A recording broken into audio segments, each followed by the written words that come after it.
Assalamualaikum warahmatullahi wabarakatuh. Jumpa kembali bersama Sang Hyang Cipta Rasa yang akan mempersembahkan kisah-kisah mistis menarik untuk menghibur teman-teman semua dimanapun berada. Sebelum ke cerita, terlebih dahulu kami ucapkan terima kasih yang sebanyak-banyaknya kepada teman-teman yang telah bergabung di channel ini. Dan bagi yang belum bergabung, silahkan mampir dan berikan dukungannya dengan cara like, komen, dan subscribe, serta share ke teman-teman lainnya agar channel ini semakin berkembang. Dan jangan lupa aktifkan tombol loncengnya agar teman-teman tak ketinggalan cerita dari setiap video terbaru yang kami upload. Untuk menjaga privasi dalam cerita ini, nama tokoh dan tempat kejadian telah kami samarkan. Apabila ada kesamaan cerita, nama tokoh dan tempat kejadian mungkin hanya kebetulan saja. Nah, seperti apa kisah selengkapnya? Kita simak saja ceritanya. Kisah kali ini adalah kisah kelanjutan dari kisah sebelumnya di part 1. Hukum adat adalah hukum kebiasaan yang artinya aturan yang dibuat berdasarkan tingkah laku masyarakat yang tumbuh dan berkembang, sehingga menjadi sebuah hukum yang ditaati secara tidak tertulis.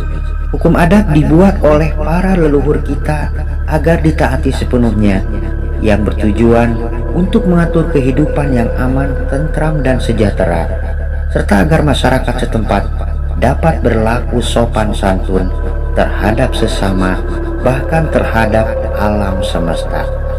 Cerita kembali ke Pak Awang. Setelah para peronda malam melihat bola api yang meluncur mengarah pada rumah Pak Awang, keesokan harinya Pak Awang jatuh sakit. Ia menderita demam tinggi. Keluarganya membawa berobat pada puskesmas setempat. Sesaat ia sembuh, namun begitu sampai di rumah, demamnya malah kian menjadi. Bahkan ia sering mengigo mengucap kata-kata, "Maafkan aku, Pak." Begitu terus kata-kata itu terlontar dari mulutnya. Istrinya berusaha mengorek keterangan tentang apa maksud perkataannya tersebut. Seraya menggigil, Pak Awang hanya menggeleng-gelengkan kepalanya. Begitu seterusnya sampai berhari-hari lamanya. Dan di hari ke-8 barulah Pak Awang berangsur-angsur sembuh. Waktu terus berlalu, hari-hari berganti. Kemarau panjang pun melanda daerah tersebut. Sumur-sumur warga telah mulai kering, dan satu-satunya yang diharapkan warga, yaitu sumber mata air, ternyata telah berkurang debit airnya. Dan beberapa hari kemudian, sumber mata air itu pun telah benar-benar tak mengeluarkan air setetes pun. Mengapa demikian? Kemungkinan besar adalah pohon besar di atas sumber mata air yang biasa menyerap dan menyimpan air kini telah ditebang, sehingga simpanan air yang selama ratusan tahun tak pernah kering kini telah lenyap. Nah, itulah akibat tak mentaati hukum adat yang telah diwanti-wanti dan ditaati sejak lama, agar tak menebang pohon di atas sumber mata air tersebut. Namun terlambat, semua sudah terjadi, dan seluruh warga harus merasakan akibatnya. Pada suatu sore, di tengah aktivitas warga sore itu, tiba-tiba datanglah angin berhembus sangat kencang, dan tak lama angin itu berubah menjadi angin puting beliung yang memporak-porandakan seluruh bangunan yang ada. Bahkan pohon-pohon kecil tercabut dengan akarnya dan ikut terbang bersama angin. Sontak saja, kejadian yang tiba-tiba itu membuat seluruh warga berhamburan keluar rumah dan berkumpul di tanah yang lapang untuk menghindari material rumah yang berhamburan. Allahu Akbar, Allahu Akbar, Allahu Akbar, ujar para warga serentak mengucapkan takbir. Di tengah kepanikan warga saat itu, sayup-sayup terdengar lantunan suara azan. Serentak para warga menoleh ke asal suara, dan terlihat di tanah lapang paling ujung seorang kakek tengah melantunkan azan. Dan begitu adzan selesai, perlahan-lahan angin yang setadinya bertiup kencang perlahan-lahan berhenti berhembus dan lenyap seketika.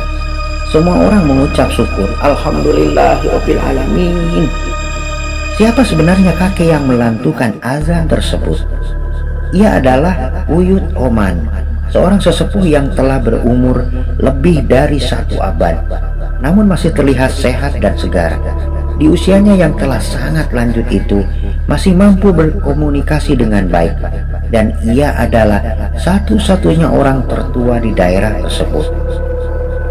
Lalu dengan panjang lebar, Uyut Oman menasihati para warga untuk selalu waspada bila suatu saat kejadian serupa kembali melanda kampung tersebut.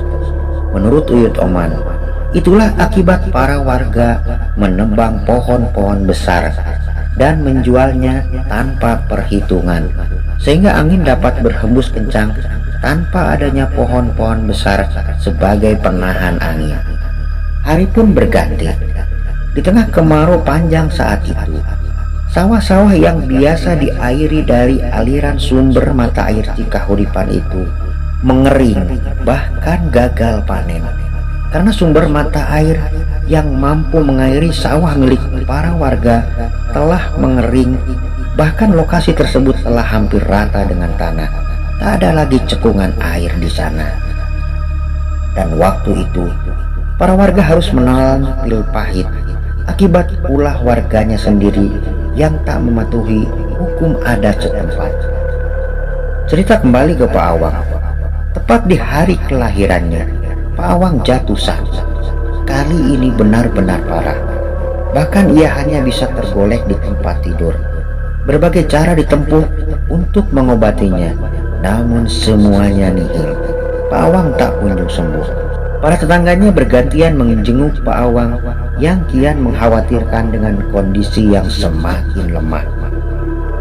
Lalu datanglah Uyut Oman ke rumah Pak Awang, dan ia minta berbicara 6 mata bersama Pak Awang dan istrinya. Dan dari sanalah terkuak jika Pak Awang telah berjanji ketika mendiang orang tuanya masih ada untuk tak menjual tanah warisan dari orang tuanya. Namun kini ia malah melanggar sumpahnya sendiri. Cerita kembali ke pengusaha kayu. Oleh pengusaha kayu yang membeli tanah dari Pak Awang, kemudian dibangunlah tempat pengolahan kayu berbagai ukuran. Namun aneh, semenjak ia memulai usahanya, ada saja kejadian aneh yang menimpa tempat usahanya. Entah itu kecelakaan atau salah memotong ukuran kayu, sehingga pemesan membatalkan pesanannya. Kerugian demi kerugian ia alami. Bahkan ia harus mengeluarkan biaya yang cukup besar untuk merawat beberapa karyawannya yang mengalami kecelakaan di tempat tersebut. Dan hanya bertahan beberapa bulan, ia pun menutup tempat usahanya dan kembali pulang ke kota asalnya, serta membiarkan bangunan tempat usahanya itu terbengkalai. Cerita kembali ke Pak Awang. Akibat sakit yang dideritanya, akhirnya Pak Awang kembali ke pangkuan Sang Ilahi. Dan beberapa bulan kemudian disusur oleh Uyut Oman, sesepuh kampung tersebut, yang meninggalkan pesan-pesan pada semua orang agar jangan sekali-kali merubah atau melanggar hukum adat yang telah dirumuskan oleh para leluhur mereka. Namun kebanyakan dari orang zaman sekarang selalu mengkaitkan hukum adat itu dengan sebuah mitos, dan akhirnya hanya segelintir orang yang masih mempertahankan hukum adat setempat. Percaya atau tidak akan cerita ini, semua kembali pada pemahaman dan keyakinan masing-masing. Ambil sisi baiknya dalam cerita ini untuk kita jadikan pelajaran, dan buang jauh-jauh sisi buruknya, agar senantiasa kita selalu dalam lindungan Tuhan yang Maha Esa. Nah teman-teman, sampai di sini ceritanya. Semoga dapat menghibur kalian semua dimanapun berada. Terima kasih kepada teman-teman yang telah menonton dan mendengarkan ceritanya. Mohon maaf apabila ada salah-salah kata. Sampai jumpa di kisah mistis selanjutnya, hanya di Sang Hyang Cipta Rasa. Assalamualaikum warahmatullahi wabarakatuh.